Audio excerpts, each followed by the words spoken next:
PC. Try them one by one until the controller starts working. Disable Steam input most common fix. The game has its own controller support, and Steam input can sometimes conflict with it. Steps 1. Open Steam. 2. Go to Library. 3. Right-click Resident Evil Requiem. 4. Click Properties.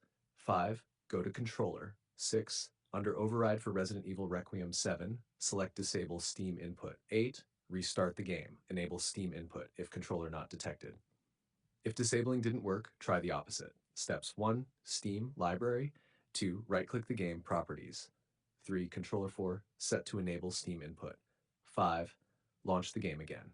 This helps especially for PlayStation or generic controllers. Plug controller. Before launching the game.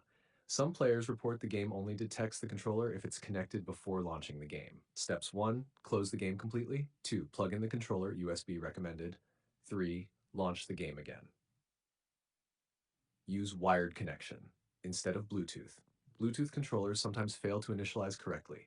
Try plugging controller with USB cable. Restart the game. Run Steam as administrator. Sometimes Windows blocks controller drivers. Steps 1. Exit Steam. 2. Right-click steam.exe. 3. Click Run as administrator. 4. Launch the game. Enable controller in Steam settings. Make sure Steam recognizes your controller. Steps 1. Open Steam. 2. Go to Settings. 3. Click Controller. 4. Select General Controller Settings.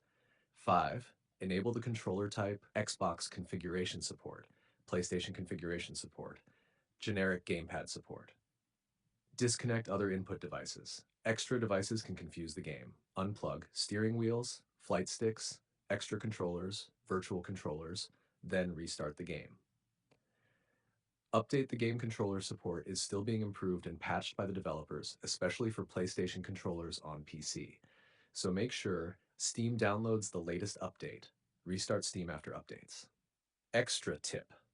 Currently, the PC version mainly supports Xbox controllers, while DualSense features and improvements are still being worked on, so Xbox controllers tend to work more reliably.